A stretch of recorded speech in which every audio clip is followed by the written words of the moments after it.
이게 2023년 4월 16일 16번째 주일을 시작하도록 하겠습니다. 다같이 시편 123편 읽음으로 예배로 나아가도록 하겠습니다. 시편 123편입니다. 함께 읽겠습니다. 하늘에 계신 주여, 내가 눈을 들어 주께 향하나이다. 종의 눈이 그 상전의 손을, 여정의 눈이 그 주모의 손을 바람같이 우리 눈이 여호와 우리 하나님을 바라며 우리를 긍휼히 여기시기를 기다리나이다. 여호와여, 우리를 긍휼히 여기시고 긍휼히 여기소서. 심한 멸시가 우리에게 넘치나이다. 가난한 자의 조소와 교만한 자의 멸시가 우리 심령에 넘치나이다. 아멘. 예배로 나오는 자들에게 주님께서 말씀하십니다. 하나님 아버지와 그리스도 예수 우리 주께로부터 은혜와 긍휼과 평강이 내게 있을지어다. 아멘. 찬송가 4장입니다.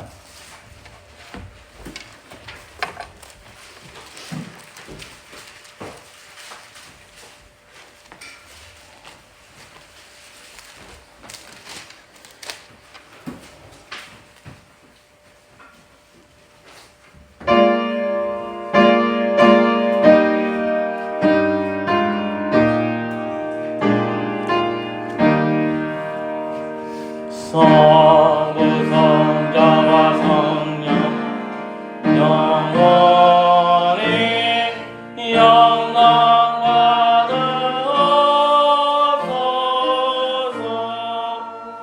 태초로 지금까지 동일히 영원무궁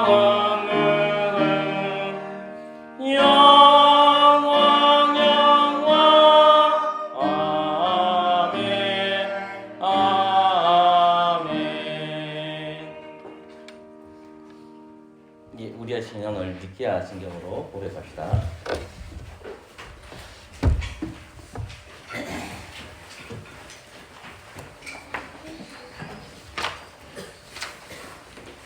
함께 니케아 성경으로 삼위일체 하나님을 고백하겠습니다. 우리는 전능하신 하나님 아버지, 하늘과 땅과 모든 보이는 것들과 보이지 않는 것들의 창조주를 믿습니다. 그리고 우리는 한 주님 예수 그리스도 아버지의 독생자를 믿어오니 그분은 만세전에 아버지에게서 출생하셨고 빛으로부터의 빛이며 참 하나님부터의 참 하나님이십니다. 출생하셨지 만들어지지 않으셨고 아버지와 동등 본질이시며 그분으로 말미암아 만물이 있게 되었습니다. 우리 인간과 우리 구원을 위하여 하늘에서 내려오시어 성령으로 말미암아 동정녀 마리아에게서 성육하셨고 사람이 되셨습니다. 우리를 위하여 본디오 빌라도 치하에서 십자가에 못 박히셨고 고난당하고 장사되셨습니다. 성경을 따라 사흘 만에 부활하셨고 하늘로 올라가셨고 아버지 오른편에 앉아 계시며 영광 중에 다시 오시어 산자들과 죽은 자들을 심판하실 것입니다. 그분의 나라는 끝이 없을 것입니다.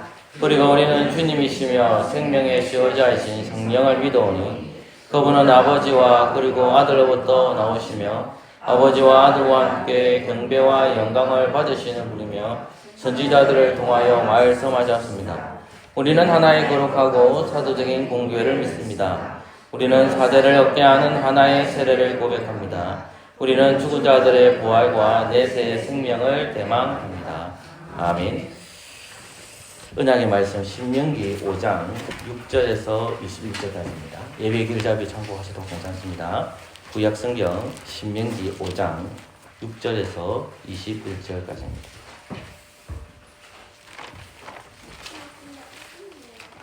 한 절씩 교독하겠습니다. 제가 먼저 읽겠습니다. 나는 너를 애굽 땅에서 종되었던 집에서 인도하여 낸 너희 하나님 여호와라.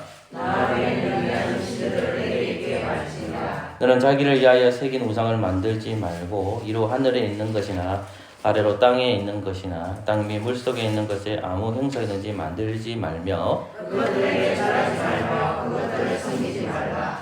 나 여호와 너의 하나님은 주주하는 하나님인 줄 나를 위하는 자의 죄를 받되 아래로부터 아래로 상사대까지 이르게 하노라. 나를 사랑하고 내 계명을 지키는 자에게는 천대까지 은혜를 베푸느니라. 너는 너의 하나님 여호와의 이름을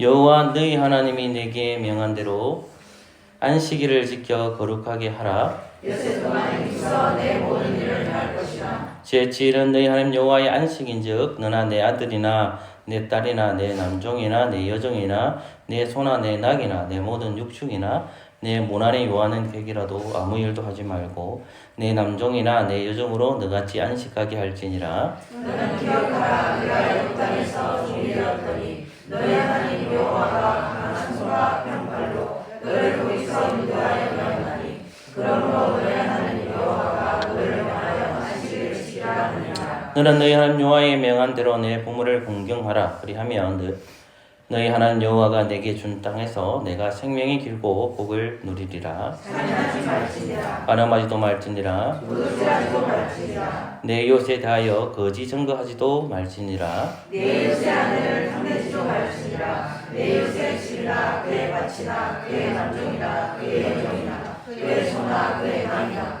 물론 내 이웃의 소유를 탐내지 말지니라. 아멘. 자리 앉아주십시오. 십계명에 근거해서 우리의 죄를 공적으로 회개하는 시간을 가지겠습니다.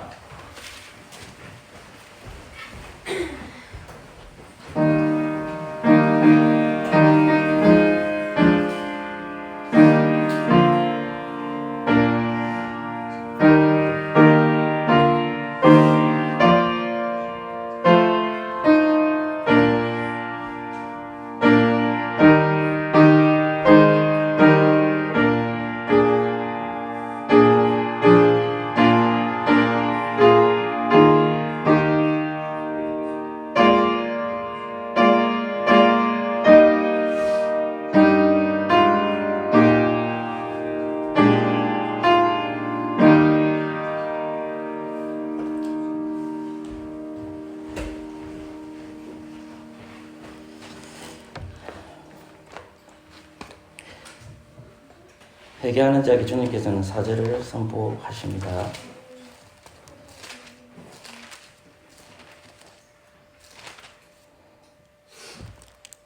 인자에 온 것은 성경을 받으려 함이 아니라 도리어 성기를 하고 자기 목숨을 많은 사람의 대속물로 주려 함이니라. 아멘. 찬송가 81장입니다.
고린도후서 13장 13절입니다.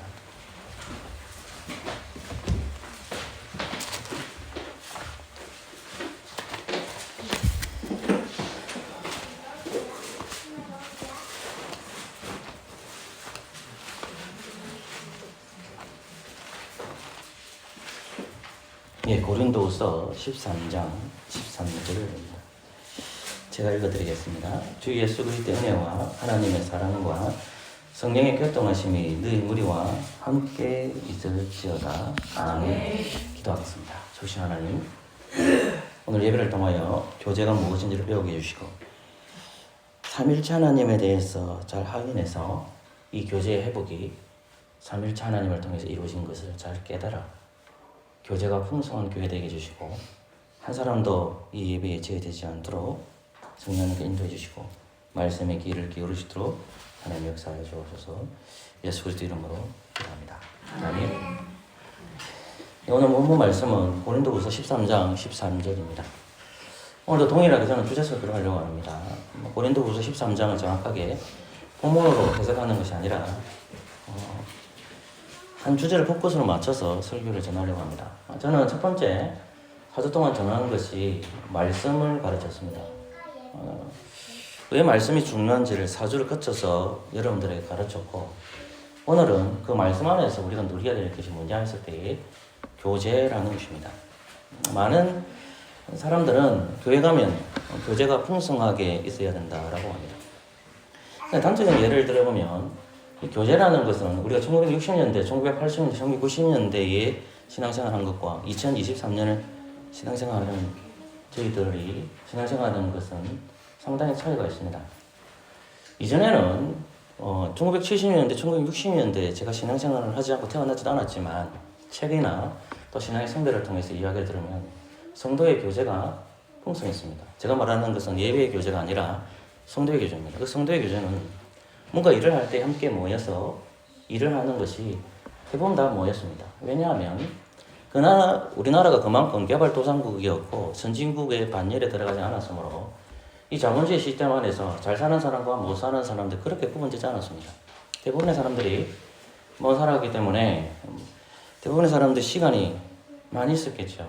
그래서 1970년, 1980년대까지만 하더라도 모이자 하면 같이 모였고 같이 김장도 닦고 그리고 예배당을 짓기도 했습니다. 그러나 지금은 김장을 한다 하더라도 또 여러 가지 일을 한다 하더라도 대부분의 성도님들이 거기 참석을 하지 않습니다. 그것은 어떤 시대적인 이유도 있지만은 우리의 하나의 가장 중요한 본성이 있습니다. 그것은 쉬고 싶은 본능입니다.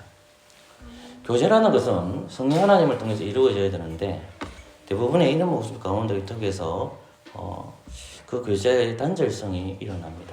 저는 이것이 성도의 교제의 단적인 예라고 할 수 있지만 저는 그것보다도 오늘 자꾸 다루려고 하는 것은 하나님과의 교제입니다. 우리는 2차적인 성도의 교제에 있어서 왜 일어나지 않을까? 이전에 이런 일들이 일어났고 같이 모여서 성도의 교제가 풍성하게 일어났는데 왜 이러한 일들이 일어나지 않을까? 많은 사람들이 고민하고 그것을 회복하기 위해서 근심과 염려하고 성도들이나 당회가 예를 씁니다. 그래서 여러 가지 프로그램을 개발해서 이 성도들과 함께 친밀한 교제를 하면 되지 않을까라고 합니다. 저는 그것에 대해서 여러분들에게 말씀드리고 싶은 것은 성도의 교제에 있어서 여러 가지 프로그램을 개발하고 성도들과 만나고 그것이 참 좋은 유익한 자료는 될 수 있지만은 그러나 그것이 그다지 크게 영향을 미치지 못할 것입니다. 왜 이러한 일들이 문제가 일어났을까? 그것은 쉽게 말씀을 들어가면 하나님과의 교제가 단절되었기 때문입니다. 왜 성도의 교제가 일어나지 않을까요? 여러분들 긴밀하게 생각해 보십시오. 정말 고민해 보십시오. 그것은 여러분들이나 저나 하나님과의 교제가 없기 때문에 성도의 교제가 없는 것입니다. 그래서 저는 성도의 교제의 풍성함을 오늘 공부하려고 하는 것이 아니라 설교를 하려고 하는 것이 아니라 삼일째 하나님께서 교제를 회복해 주셔야 된다는 것입니다. 그러므로 이 교제가 어떻게 시작됐는지를 확인하고 삼일째 하나님께서 우리의 교제를 어떻게 회복해 주시는 것을 확인할 때에 성도의 교제가 일어날 수 있다는 것입니다. 오늘 본문의 말씀을 보면 고린도후서 13장 13절에서 교제라는 단어가 나오지 않습니다. 그런데 교통이라는 단어가 코이노니아라는 것입니다. 코이노니아, 성도의 성령의 교제입니다. 자, 성령의 교제하심을 이해하기 위해서는 우리는 사도행전 2장 41절도 살펴봐야 합니다. 사도행전 2장 42절을 보면 이런 말씀이 나옵니다. 저희가 사도의 가르침을 받아 서로 교제하며 떡을 떼며 기도하기에 저는 힘썼다라는 말을 합니다. 제가 조금 주반부에 말씀을 살펴보겠지만 2장 42절을 저희가 사도의 가르침을 받아 서로 교제했다는 말이 나옵니다. 예루살렘의 교회가 사도의 가르침이 나오고 떡을 뗐다는 말이 나오고 그 다음에 교제한다는 말이 나옵니다. 이 교제, 코이노니아입니다. 어떻게 코이노니아를 쓸까요? 사도의 가르침은 말씀 선포입니다. 떡을 떼면 뭘까요? 저는 성찬이라고 생각합니다. 그게 언제 일어날까요? 저는 예배 때 일어난다고 생각합니다. 사도의 가르침이 말씀의 선포이고 그리고 떡을 떼는 것이 예배를 통해서 이루어질 때에 성도 간에 교제가 일어나고 그것이 고린도후서 13장 13절에서 성령의 교통하심과 이어집니다. 이 교통이라는 단어가 교제입니다. 그러므로 믿음의 성도들은 성자와 성령 하나님의 교제를 하지 않는다면 성도 간의 교제는 단절입니다. 많은 사람들은 교제를 하고 싶어 합니다. 남자와 여자 간의 교제, 또 목사와 목사 간의 교제, 그리고 성도와 성도 사이에 교제를 원하십니다. 그러나 그곳에 하나님이 없다면 모든 것이 어리석은 교제입니다. 저는 여러분들에게 교제가 헬라어 단어로 코이노니아라고 말씀했습니다. 그 코이노니아의 시작은 어디일까요? 그것은 고린도후서를 말씀하는 것도 아니고 사도행전에 일어났던 예루살렘의 교회도 가리키지 않습니다. 최초의 교제는 에덴 동산입니다. 하나님께서는 믿음의 성도와 교제하기를 원했습니다. 우리가 늘 기억했던 본문 말씀들을 기억해 보십시오. 하나님께서는 최고 절정의 시간대 6일째 마지막 날에 남자와 여자를 창조하셨습니다. 하나님께서는 모든 환경을 조성해 줍니다. 누구를 위해서일까요? 물론 하나님 자신을 위해서이지만 그것은 아담과 여자를 위해서 모든 환경을 만들어 줍니다. 첫째 날에 빛을 만드시고 어둠을 만드시고 둘째 날에 궁창 위와 궁창 아래를 나누십니다. 셋째 날에 여러분 아시다시피 바다와 땅을 구별되게 하시고 식물들을 주십니다. 넷째 날 하나님께서 해와 달과 별들을 창조하십니다. 하나님께서는 다섯째 날에 새들과 고기들을 창조하십니다. 여섯째 날에 짐승을 창조하십니다. 그리고 창조하시고 난 다음에 맨 마지막에 절정의 순간에 주님께서는 남자와 여자를 창조하셨습니다. 하나님께서는 아담과 그리고 여자와 무엇을 하기 위하여 이런 것들을 만들었을까요? 그것은 코이노니아입니다. 하나님은 인간과 교제하기를 원하십니다. 하나님께서는 아담과 여자를 창조하시고 난 다음에 그들에게 주신 사람에게 주신 절대적 명령이 있었습니다. 그것이 여러분들 잘 기억하고 있는 창세기 1장 26절부터 31절입니다. 본문 찾아볼까요? 창세기 1장 26절부터 31절까지입니다. 제가 한 절 읽고 여러분 한 절 읽겠습니다. 하나님이 가라사대 우리의 형상을 따라 우리의 모양대로 우리가 사람을 만들고 그로 바다의 고기와 공중의 새와 육축과 온 땅에 기는 모든 것을 다스리게 하자 하시고 하나님이 자기 형상으로 하나님의 형상대로 사람을 창조하시되 하나님이 창조하시고 미안합니다. 하나님이 그들에게 복을 주시며 그들에게 이르실 때 생육하고 번성하여 땅에 충만하라 땅을 정복하라 바다의 고기와 공중의 새와 땅에 움직이는 모든 생물을 다스리라 하시니라. 하나님이 가라사대 너와 움직이는 씨를 모든 지초와 씨가 열매 있는 모든 나무를 너에게 주노니 내 식물이 되리라. 30절하고 31절 같이 읽을까요? 시작. 또 땅의 모든 짐승과 공중의 모든 새와 생명이 있어 땅에 기는 모든 것에게는 내가 모든 푸른 풀을 식물을 주노라 하시니 그대로 되니라. 하나님이 지으신 모든 것을 보시니 보시기에 심히 좋았더라. 정인이 되며 아침이 되니 이는 여섯째 날이니라. 아멘. 하나님께서는 아담과 여자에게 사명을 주셨고 모든 것을 정복하는 사명인데 그것은 다스림과 지킴으로 연결됩니다. 그러니까 하나님은 교제하시기 위해서 인간에게 절대적 사명을 말씀을 주시는데 모든 생물을 다스리고 정복하는 말씀을 오늘 본문 말씀에서 확인된다는 것입니다.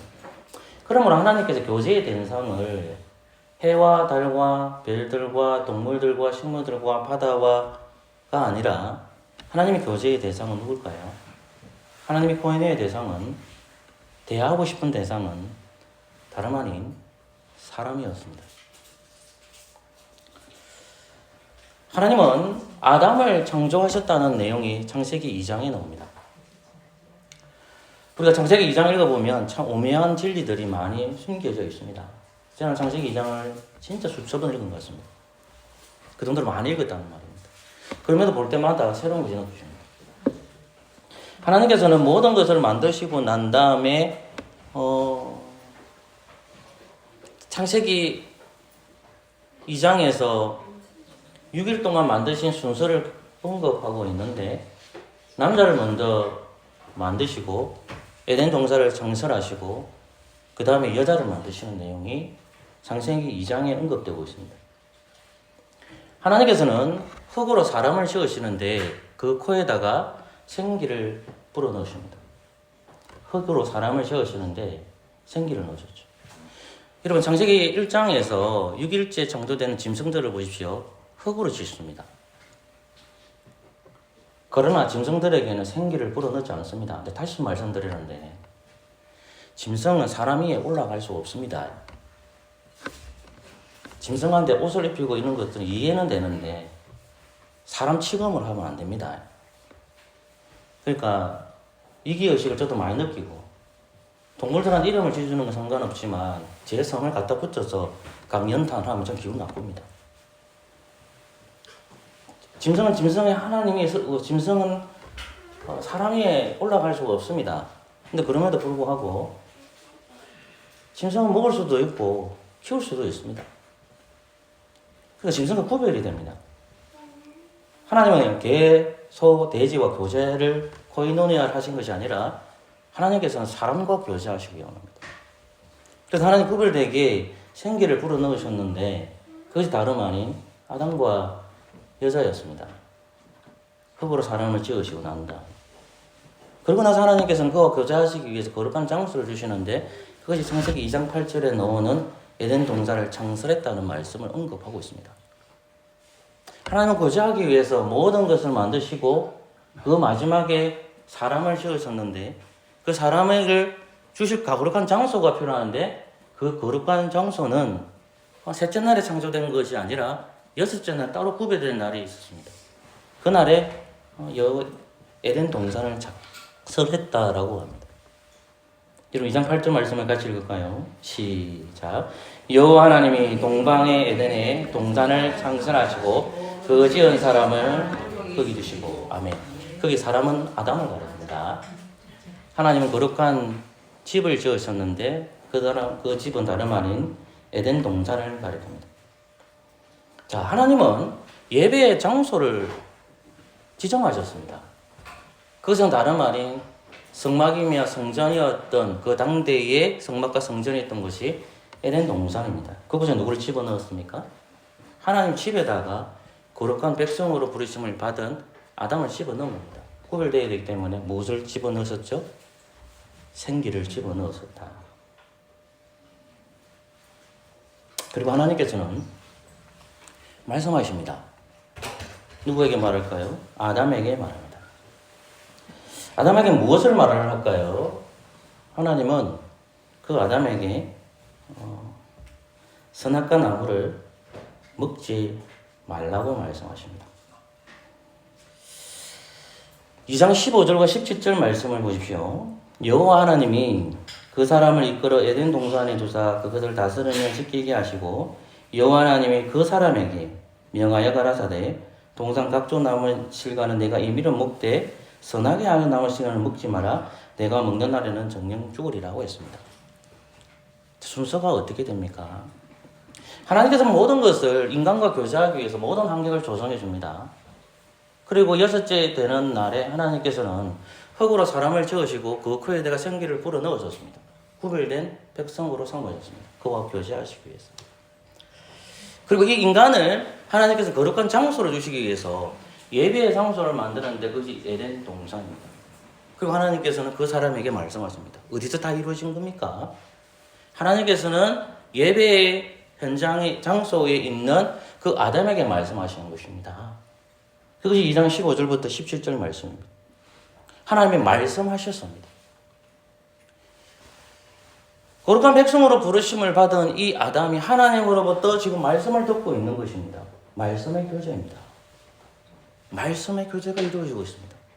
아담에게 말씀하시는 겁니다. 그 아담에게 주신 말씀의 교제입니다. 네가 구별된 백성이 되었구나. 모든 인류가 창조되었구나. 자, 내가 너에게 말을 할게. 거룩한 장소를 구분되었고 내가 너를 이곳에 집어넣었어. 이제 너에게 말을 한다. 그 말하는 것이 뭐였습니까? 동산 각종 나무의 실과는 내가 임의로 먹을 수 있다. 그러나 선하게 아무 나무 실과는 먹지 말라. 너가 먹는 날에는 정령 죽는다는 것입니다. 하나님은 말씀하셨고 그의 백성인 아담과 말씀으로 교제하십니다. 그리고 하나님은 그에게 성찬을 말씀하십니다. 하나님께서는 선악과 나무를 모든 나무의 실과는 네가 먹을 수 있지만 저 나무만큼은 먹지 말라고 하셨습니다. 즉 하나님은 언약의 백성으로 부르심을 받은 아담에게 말씀을 주셨고 그에게 성찬을 주셨습니다. 말씀과 성례를 주셨다는 것입니다. 그것이 하나님의 코이노니아입니다. 교제입니다. 우리는 호세아서 말씀을 기억할 필요가 있습니다. 호세아서 6장 7절 말씀은 호세아 선지자가 기록한 말씀입니다. 호세아서 6장 7절에 이런 말씀이 나옵니다. 저희는 아담처럼 언약을 어기고 내게서 패역을 행하였느니라 되어 있습니다. 다른 거 다 까먹고 호세아 선지자가 하나님과 아담이 맺은 언약을 이야기합니다. 그것이 창세기 2장에서 언급되고 또한 3장에서 언급되는 건데 그것이 뭐냐? 하나님 누구와 언약을 맺었다? 주의 백성으로 부르심을 받은 그 아담과 언약을 맺었다는 것입니다. 언약 맺은 백성인 그 아담을 부르셔서 그와 코이노니아합니다. 교제합니다. 그것이 뭡니까? 말씀의 교제이고 성찬의 교제였습니다. 성례의 교제였습니다. 하나님은 아담과 교제하시기 위해 말씀을 주셨고 아담과 교제하시기 위해 성찬을 주셨습니다. 그것이 하나님 말씀하시는 코이노니아입니다. 그러나 아담은 뱀의 말과 여자의 말에 넘어갑니다. 아담은 선악과 나무를 먹지 말라는 하나님의 명령, 하나님의 말씀에 불순종했습니다. 우리는 이것을 너무나도 많이 들었습니다. 선악과 나무를 아담은 먹었습니다. 하나님께서 허락하지 않는 밥상에 아담이 손을 내밀어서 먹었습니다. 비록 여자가 준 것이었지만 그는 하나님께서 허락하지 않는 그 금지된 열매를 먹었습니다. 말씀을 어겼습니다. 성례를 범했습니다. 하나님의 교제가 무너졌습니다. 그런데 이 아담의 범죄는 누구의 범죄로 이어질까요? 사도 바울 선생님은 너무나도 명쾌한 구절로 우리에게 말씀하십니다. 저는 이 구절을 너무나도 많이 언급했습니다. 로마서 5장 12절을 봐보십시오. 로마서 5장 12절입니다. 같이 한번 로마서 5장 12절을 소리 내어서 읽어보겠습니다. 로마서 5장 12절입니다. 함께 읽겠습니다. 시작. 이러므로 한 사람으로 말미암아 죄가 세상에 들어오고 죄로 말미암아 사망이 왔나니 이와 같이 모든 사람이 죄를 지었으므로 사망이 모든 사람에게 이르렀느니라. 아멘. 여기 한 사람은 아담입니다. 아담으로 인해 모든 사람이 죄인이 되었습니다. 아담으로 인해 모든 사람이 사망에 이르게 되었습니다. 사랑하는 성도 여러분, 아담의 범죄는 온 인류의 범죄가 되었다는 말입니다. 그 말은 무슨 말일까요? 하나님과의 말씀과 그리고 성찬의 교제에 있어서 단절되었다는 것입니다.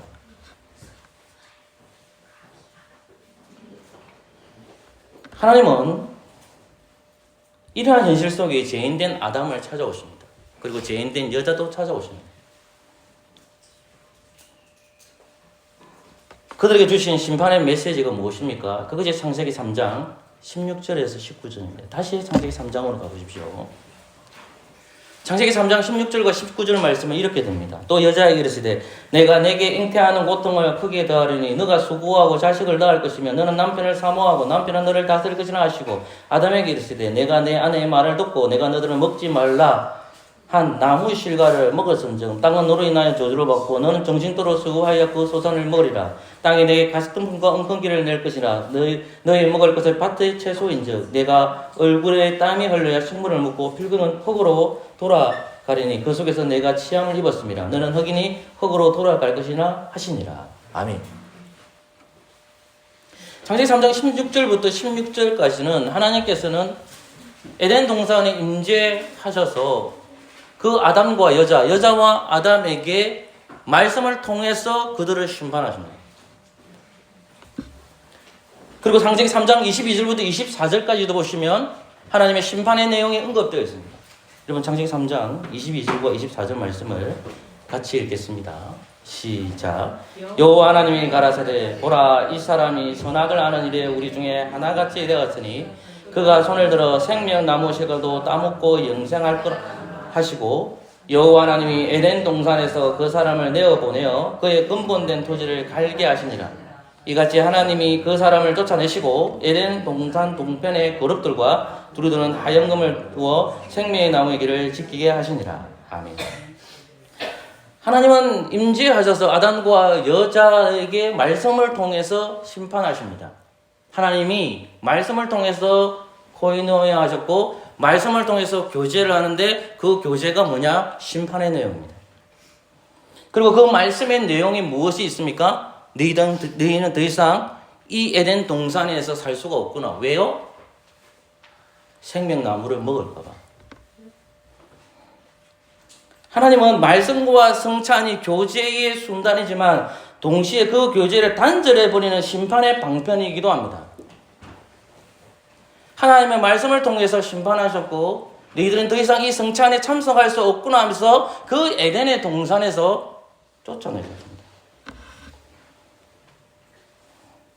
그들은 하나님에게 무엇을 당한 것입니까? 오늘날로 말하면 수찬정지를 당했습니다. 이런 수찬정지를 어떤 의미일까요? 그것은 비참한 상태입니다. 하나님의 말씀이 단절되고 성찬이 단절된 겁니다. 까놓고 얘기해서 비참한 상태입니다. 사람들은 비참함이라는 것을 여러 가지로 정의합니다. 비참함이라는 단어를 찾아보니까 국어사전을 찾아보니 이런 뜻입니다. 더할 수 없이 슬프고 끔찍한 것을 의미한다고 합니다. 사람들이 언제 비참합니까? 세상 사람들은 죽어가는 사람을 볼 때 비참하다고 합니다. 세상 사람들은 아픈 사람을 볼 때 그것을 고쳐주지 못할 때 비참하다고 합니다. 또는 억울한 일을 당했을 때에 비참하다고 이야기합니다. 그리고 모욕적인 일을 당했을 때에 비참하다라고 이야기합니다. 그러나 성경은 그것을 비참함이라고 말하지 않습니다. 우리가 고백하는 소기의 문답에서는 그것에 대해서 명쾌하게 성경적 근거를 들고 있습니다. 소기의 문답 19문답과 대규의 문답 27문답은 그 비참함에 대해서 명백하게 밝히고 있습니다. 인류가 타락한 상태의 비참함은 무엇입니까? 답. 인류가 타락한 상태의 비참함은 타락으로 말미암아 모든 인류는 하나님과의 교제를 상실하였으며 그분의 진노와 저주 아래 있으며 그 결과 현세의 모든 비참과 죽음과 영원한 치유 형벌에 받게 되었습니다. 라고 적혀 있습니다. 하나님의 교제를 상실하는 것입니다. 비참한 것이 무엇이냐? 하나님과의 교제의 상실입니다. 그렇다면 이 비참함에서 회복될 방법이 없습니까? 불신자는 이 비참함에서 회복되기 위해 그들 나름을 노력합니다. 돈을 축적하든지 명예를 축적하든지 그들 나름에 가지고 비참함에서 회복하려고 합니다. 그러나 성경은 그들의 노력에 대해 헛되고 헛된 모든 것이 헛되다라고 말합니다.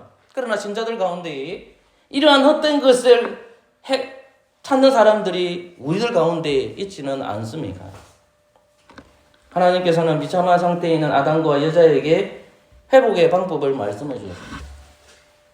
너희들이 비참한 상태에 있지 그것으로 끝나는 것이 아니라 하나님께서는 그 비참함의 상태에 있는 아담과 여자에게 회복될 수 있는 유일한 길을 제시해 주십니다. 회복의 교제를 회복할 수 있는 유일한 방법을 제시하는 것이 창세기 3장 15절입니다. 구원은 하나님이 계획하시고 구원은 성자 하나님께서 동참하시고 구원은 성령 하나님께서 연합해 주신다는 내용이 3장 15절에도 포함되지만 하나님의 교제의 회복도 창세기 3장 15절에서도 언급하고 있다는 겁니다. 내가 너로 여자와 원수가 되게 하고 너의 후손도 여자의 후손과 원수가 되게 하느니 여자의 후손은 내 머리를 상하게 할 것이요 너는 그의 발꿈치를 상하게 할 것이라 하시고 아멘. 그리고 창세기 3장 21절에서는 무엇이라고 얘기합니까? 여호와 하나님이 아담과 그 아내를 위하여 가죽옷을 지어 입히시니라고 되어 있습니다. 우리는 15절과 21절을 기억해야 됩니다. 15절, 21절. 이 말씀들은 죄를 범한 아담에게 큰 위로가 되었습니다. 하나님 앞에 나아갈 수 없고 죄의 상태이기 때문에 말씀의 단절과 성찬의 단절입니다. 하나님 앞에 다가갈 수 없는 그 비참한 상태에 이르게 되었습니다. 저와 여러분들이 이 비참한 상태라는 것을 몸으로 와 닿습니까? 저는 아무리 성경 공부를 해도 이 비참한 상태라는 것이 내 몸에 체험되지 않았지만 이제 비로소 그 말씀의 의미가 어떤 것인지를 잘 압니다. 어느 한 야구 선수가, 제가 야를 잘 들지 않는 목사이지만은 저도 야구를 좋아하고 배구도 좋아하고 농구도 좋아합니다. 어느 야구를 좋아하는 사람이 아들과 함께 식사를 합니다.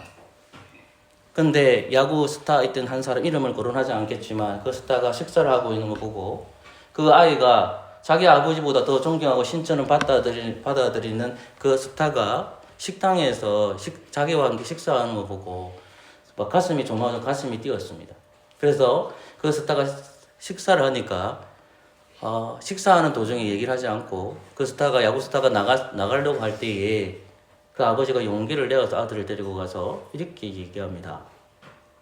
죄송한데 우리 아들을 위해서 사인 하나 해주시지 않겠습니까? 라고 얘기하자 그 야구 스타는 이렇게 얘기합니다. 아무 말도 하지 않고 째려보면서 한숨을 푹 쉬면서 가버립니다. 아들은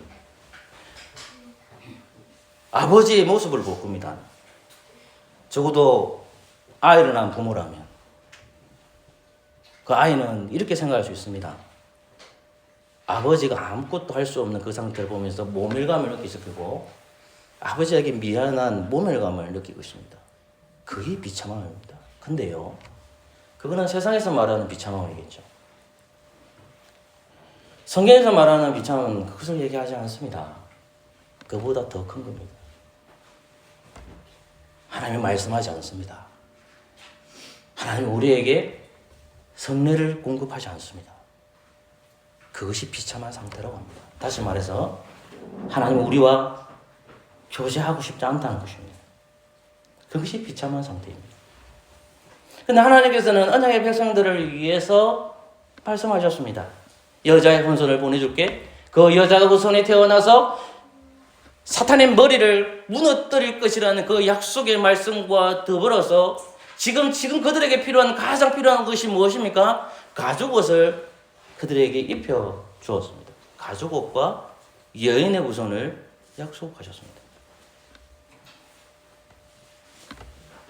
그들은 하나님으로부터 죄를 가리기 위해서 무화과 나무 잎을 엮어서 그들의 죄를 가리려고 했지만 그 무화과 잎으로 그들의 죄를 가릴 수가 없습니다. 우리는 이전에 이 가죽옷에 대한 설교로 또는 가죽옷에 대한 강의를 수도 없이 들었습니다. 그 기억을 되살려 보십시오. 하나님과 아담과 여자를 위해서 에덴 동산에서 죄 없는 짐승을 죽였습니다. 하나님은 짐승의 가죽으로 아담과 여자를 입혀 주셨습니다. 이 가죽옷은 누구를 가리키는 예표이고 상징입니까? 다름 아닌 예수 그리스도이십니다. 예수님은 십자가의 죽으심으로 보배로운 피를 흘려줬습니다. 그분의 피는 무엇을 덮어주십니까? 저와 여러분들의 수치를 덮어주십니다. 사도 바울은 주님의 교회가 가죽옷 대신 그리스도로 말미암아 옷을 입은 자도로 증거합니다. 그것이 갈라디아서 3장 26절과 27절입니다. 갈라디아서 3장 26절과 27절은 이렇게 기록합니다. 너희가 다 믿음으로 말미암아 그리스도 예수 안에서 하나님의 아들이 되었으니 누구든지 그리스도와 합하여 세례를 받는 자는 그리스도로 옷 입었다라고 말씀하십니다.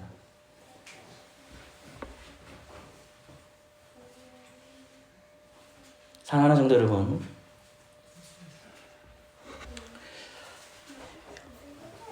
하나님께서는 그분의 사랑을 확정하시기 위해서 누구를 보내주셨습니까? 그것은 다름 아닌 예수 그리스도이십니다.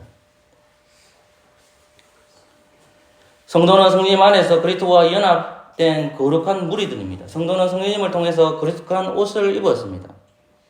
하나님과 아담과 여자와 하나님은 아담과 여자의 교제 방편으로 주신 것이 말씀과 성찬이었습니다. 근데 그들은 하나님 앞으로 나아갈 수가 없습니다. 그러나 하나님께서는 예수 그리스도를 보내주심으로 우리의 죄를 덮어주십니다.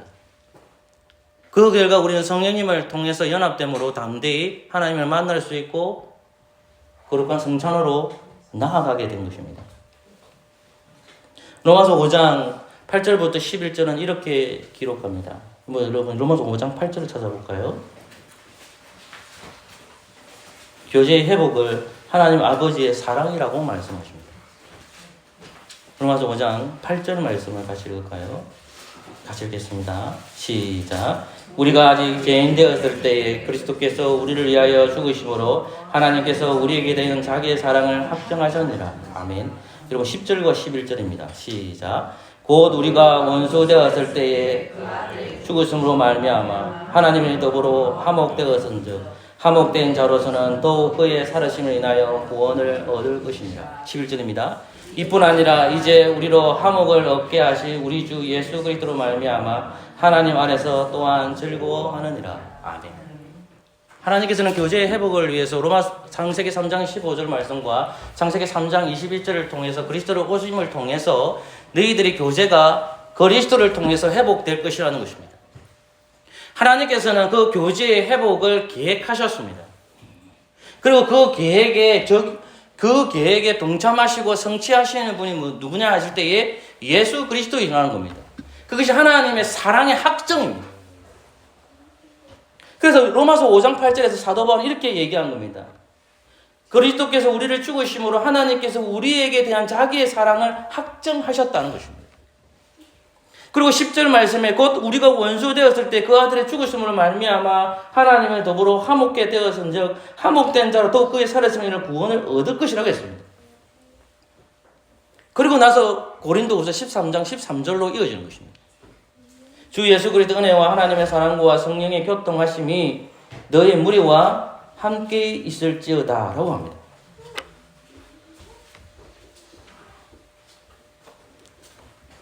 사랑하는 파수교회 성도 여러분, 하나님 아버지께서는 그의 사랑을 확정하시기 위해서 이 땅에 그 교제를 확정하시기 위해서 누구를 보내주시느냐? 예수 그리스도를 보내주십니다. 사도 바울은 고린도 교회에 이렇게 말씀합니다. 고린도전서 1장 9절 말씀에 너희를 불러 그의 아들 예수 그리스도의 우리 주로 더불어 교제케 하시는 일을 미쁘시도다 되어 있습니다. 고린도전서 1장 9절 말씀을 보면 그의 아들 예수 그리스도 우리 주로 더불어 교제한다는 말이 나옵니다. 하나님은 미쁘시도다.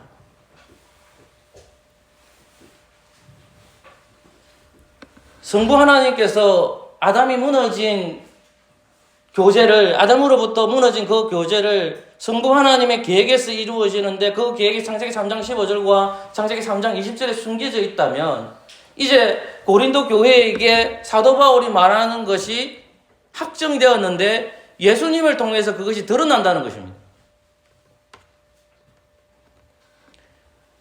예수님이 그 교제를 회복해 주셔야만 된다는 겁니다. 하나님이 계획하셨고 그 교제를 회복해 주시는 분이 누구냐? 우리가 할 수 없다는 거예요. 그 교제를 회복해 주시는 분이 성자이신 예수 그리스도라는 것입니다. 로마서 5장 11절 말씀을 보시면 이렇게 되어 있습니다. 이뿐 아니라 우리 화목을 얻게 하신 우리 주 예수 그리스도를 말미암아 하나님 안에서 또한 즐거워한다고 했습니다. 사랑하는 성도 여러분, 예수 그리스도로 말미암아 아담 안에서 무너진 그 교제가 회복되었습니다. 누구의 계획으로요? 성령님의 계획으로, 성부 하나님의 계획으로 말입니다.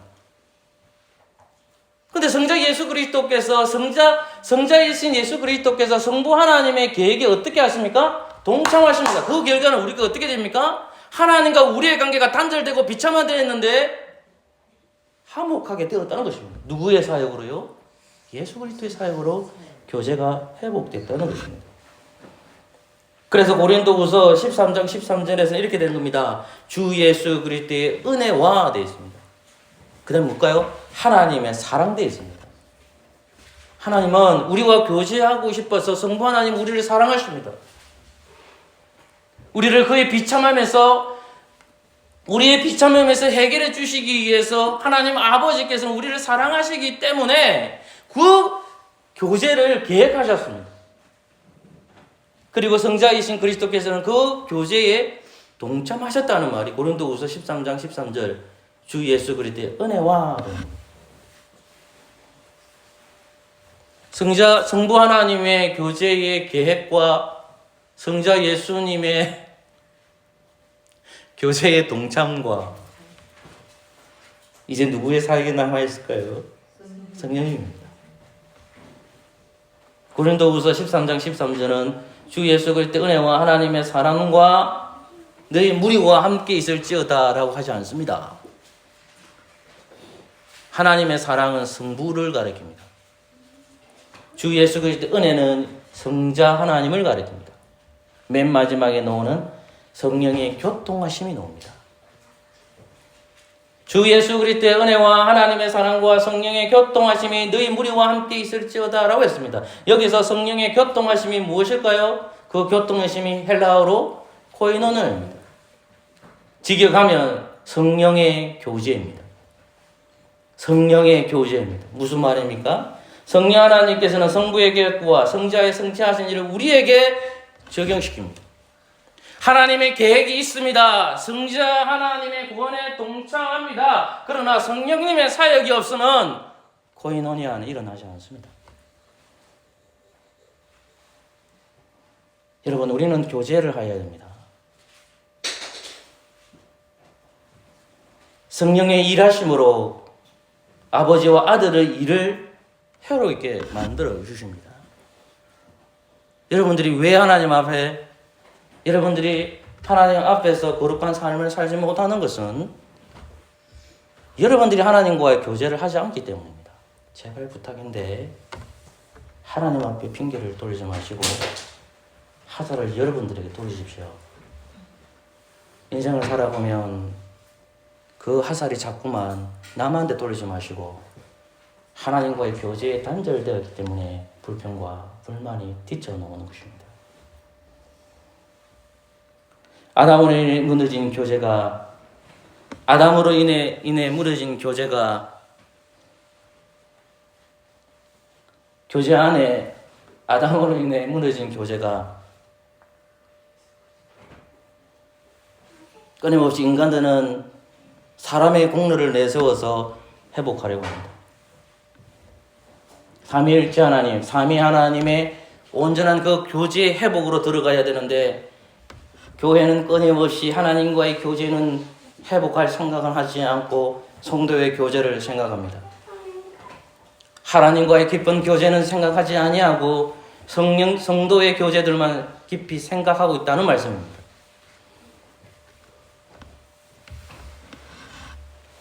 아담으로 인해 무너진 교제 안에는 인간의 공로가 조금도 들어갈 수 없고 끼어들 수가 없습니다.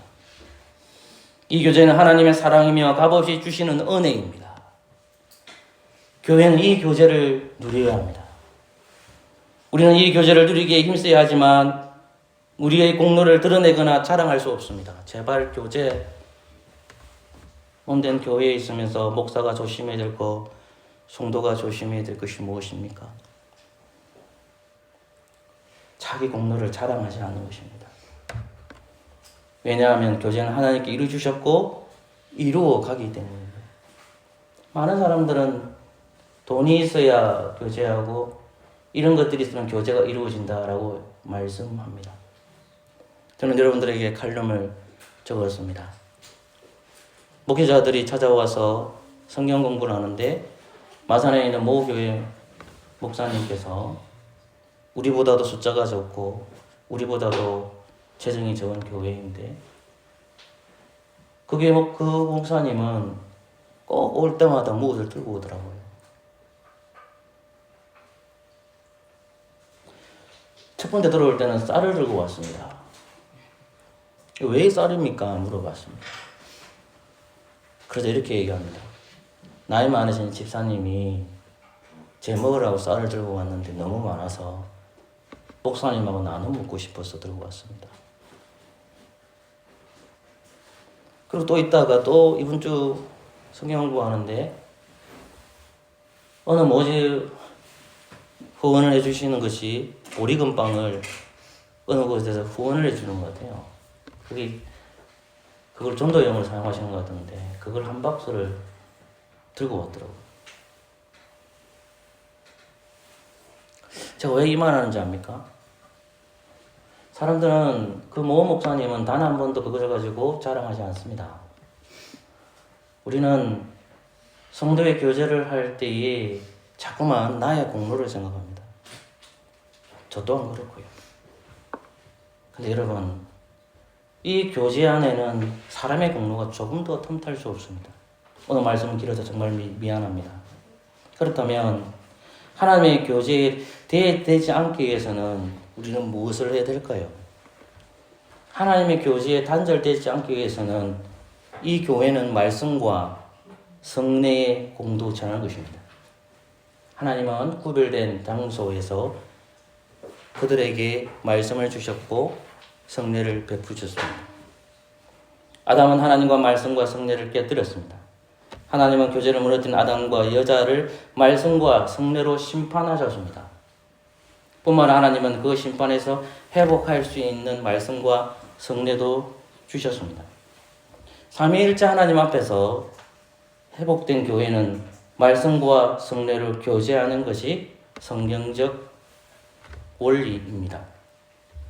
마태복음 28장 18절부터 예수님께서는 부활하셔서 사도들에게 말씀하셨습니다. 내 말씀을 네가 가르치고 그리고 너희들은 세례를 베풀으라고 말씀하셨습니다. 누가복음 2장 41절과 42절에 이렇게 말합니다. 그 말을 받는 사람들은 세례를 받으며 이날에 제자의 수가 3,000이나 더하더라.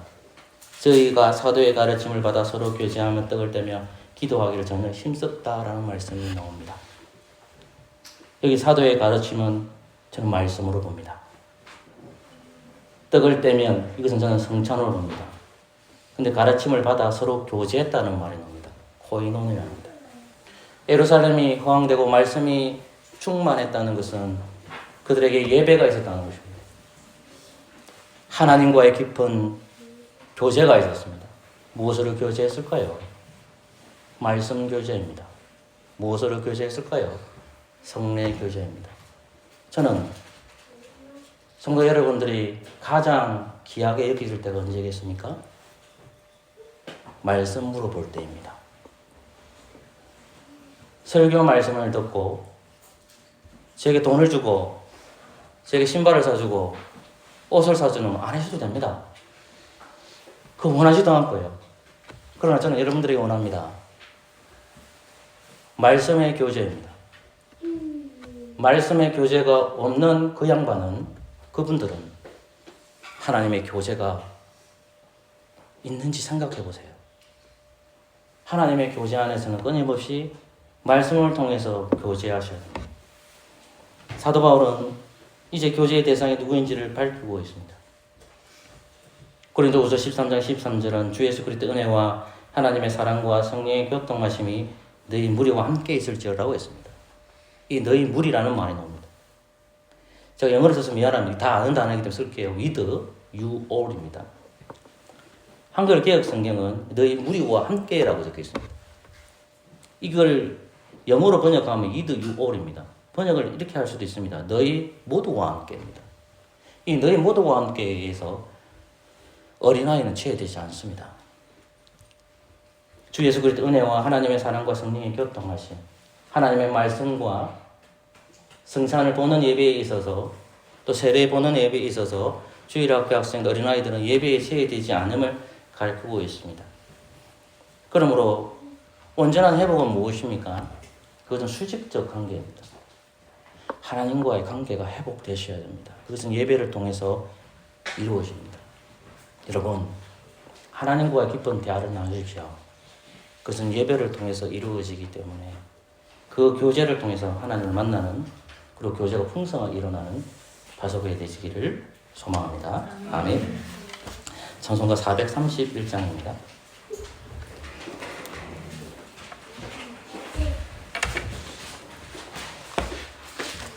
조금 말씀이 길어서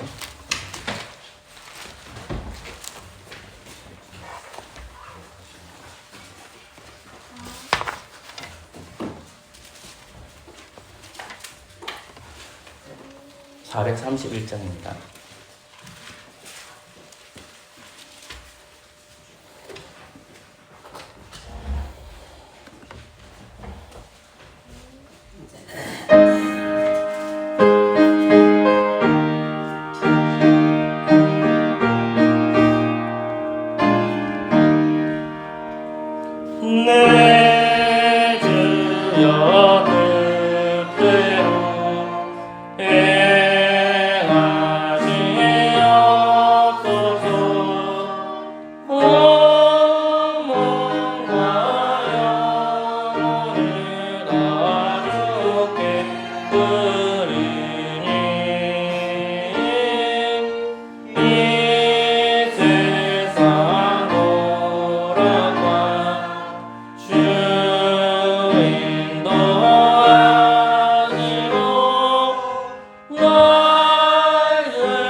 시편 1, 3편 1절만 하겠습니다.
29절입니다. 제가 한 절만 읽어드리겠습니다. 고린도전서 11장 29절입니다. 주의 몸을 숨질지 못하고 먹고 마시는 자는 자기의 죄를 먹고 마시는 것입니다. 아멘. 삼위일체 하나님을 통해서 우리는 하나님의 밥상으로 나오게 되었습니다. 그러나 우리는 이 밥상으로 나올 때마다, 이 승천으로 나올 때마다 반드시 고백해야 될 것이 있습니다. 또 더불어서 우리는 화려한 옷을 입은 것이 아니라 거룩한 옷인 성령의 옷을 입고 이 승찬에 참여하게 됩니다. 승찬에 참여한 우리들이 반드시 고백해야 될 것이 뭘까요? 그것은 우리의 죄입니다. 우리의 죄를 그리스도 이름으로 회개하는 자만이 이 교제 잔치에 참여할 수 있게 됩니다. 삼위일체 하나님은 우리에게 교제를 열어주셨습니다. 첫 시간 때 예배를 들었고 이제 성찬을 통해서 교제를 누립니다. 여전히 우리는 죄인입니다. 그럼에도 불구하고 삼위일체 하나님 주신 구원의 은혜를 누리시고 그리스도 이름으로 나의 죄를 고백하는 저와 여러분 되시기를 소망합니다. 아멘.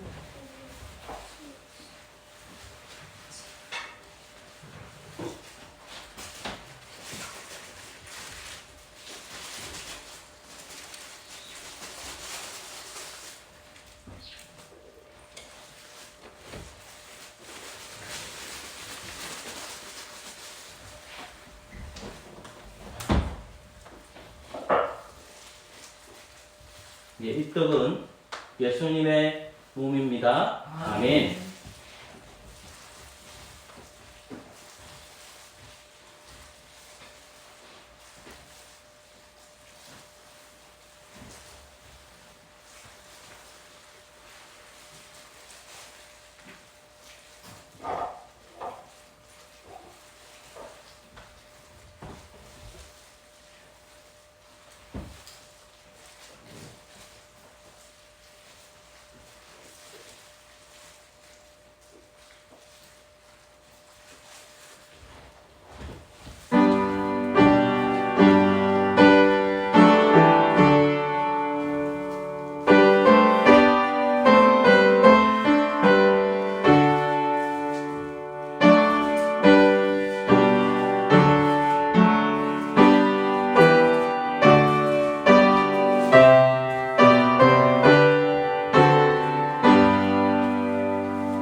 떡은 못 받으시면 있습니다.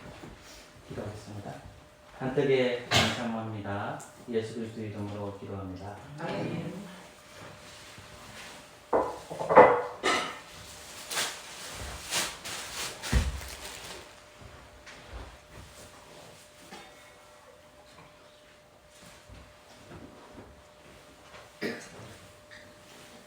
예, 이 포도주는 예수님의 피입니다. 아멘.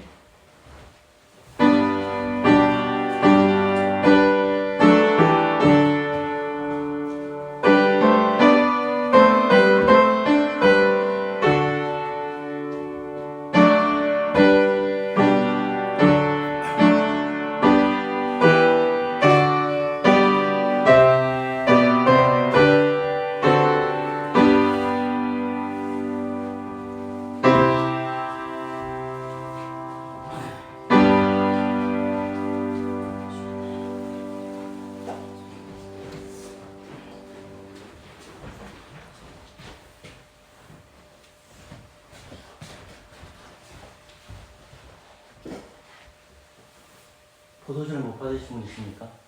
기도하겠습니다. 한떡에 동참한 저희들이 보혈의 피에 참여합니다. 예수 그리스도의 이름으로 기도합니다. 아멘.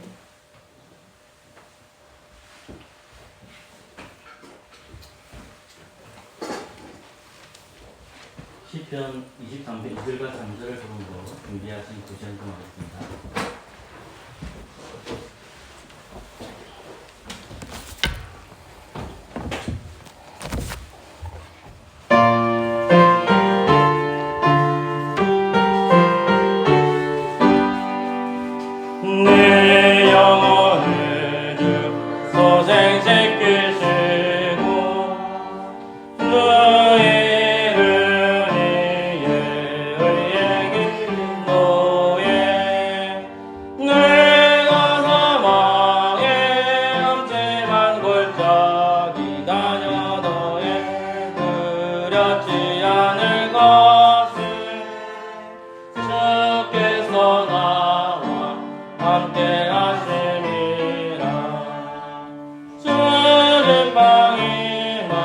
때가 아니하니 주님께서는 원수 막전에서 내게 상을 다 이어주옵시고 기름을 나의 머리에 부어 내 잔이 넘쳐 내 평생 선함과 인자하심 가득하노니 여호와 집에 영원히 살리라. 예, 자리에 앉아 주십시오. 기도하겠습니다. 아버지 하나님, 성부와 성자와 성령 하나님, 삼위일체 하나님의 무너진 아담을 통해서 무너진 그 교제가 그 삼위일체 하나님을 통해서 회복해 주심을 감사합니다. 하나님의 교제가 말씀과 성례를 통해서 이루어짐을 우리는 확인했습니다. 하나님 아버지, 예배 안에 말씀이 있고 예배 안에 성례가 있는데 주여, 눈에 보이지 않는 말씀과 또 눈에 보이는 말씀을 통해서 하나님은 계속해서 우리와 교제하심을 확인합니다.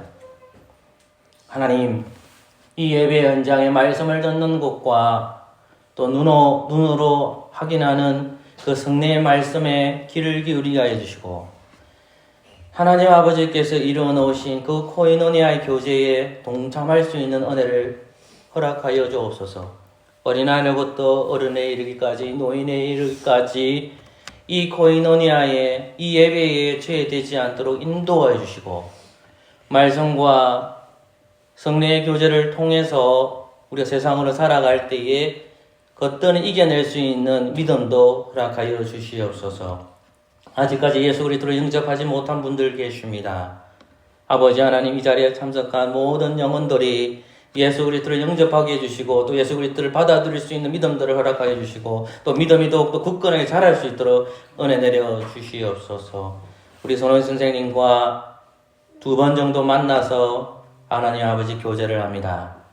성령님 역사하여 주셔서 예수 그리스도를 믿는 놀라운 기적이 임하게 하여 주시옵소서. 미소와 또 한별에게도 은혜 주시고 또 서왕제군도 예수 그리스도를 믿는 놀라운 축복이 그 가정에 임하도록 역사하여 주시옵소서. 오늘 우리가 말씀을 들으면서 더욱더 하나님께 더욱더 가까이 나가게 해주시고 하나님과 교제하는 믿음의 성도 될 수 있도록 성령님 우리를 이끌어 주시옵소서. 예수 그리스도의 이름으로 기도합니다. 아멘. 찬송가 459장을 부름으로 준비하신 헌금하도록 하겠습니다. 찬송가 459장입니다.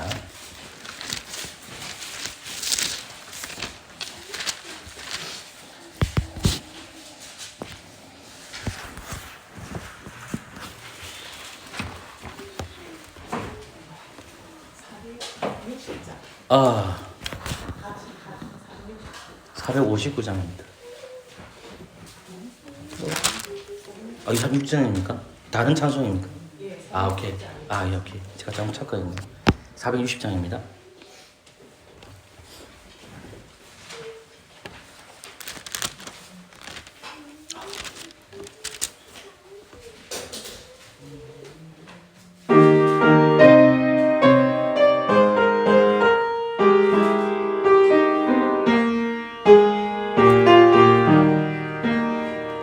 지금까지 지내온 주의 가시는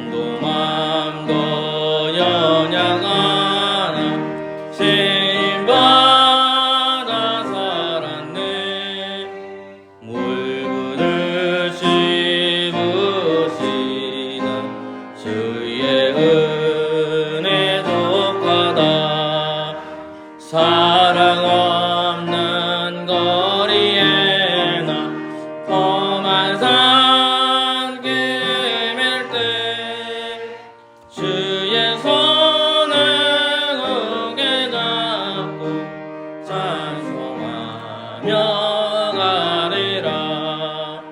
주님 다시 배울 날이 날로 다가와 무거운 짐 주께 맡겨 벗을 날도 멀잖네. 나를 위해 예비하신 고향집에 돌아가 아버지의 몸 안에서 영원토록 살리라. 헌금을 위해서 기도하겠습니다. 하나님 이 헌금이 하나님 뜻에 합당하게 사용되게 하여 주시고, 또 헌금을 관리하는 재정부가 하나님의 뜻 안에서 잘 관리하고 잘 분배할 수 있도록 은혜를 더하여 주시옵소서. 우리 교회 성도님들 중에서 경제적으로 힘든 성도가 있다면 주님 다가가셔서 위로하여 주시고, 또 교회가 이것에 대해서 신경을 쓸 수 있는 교회 될 수 있도록 은혜 베풀어 주시옵소서. 예수 그리스도 이름으로 기도합니다. 아멘. 다 같이 일어나셔서 주님 다시 오실 때까지 찬양하겠습니다.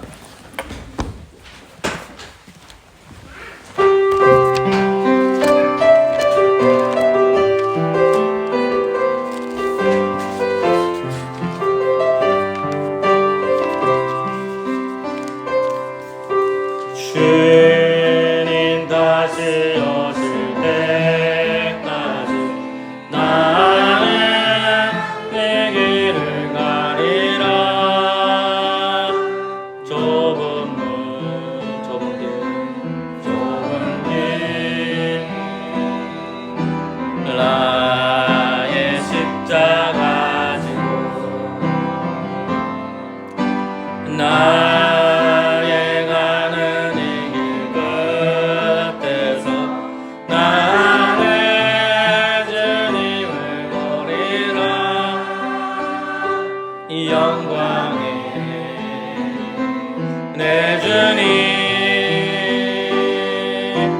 나를 맞아주시니 주님 다시 오실 때까지 주님 다시 오실 때까지 나는 일어나 달려가리라. 주의 영광 온 땅 덮을 때 나는 일어나 노래하리. 내 사모하는 주님 온 세상 거저지라. 내 사모하는 주님 영광의 왕이시라.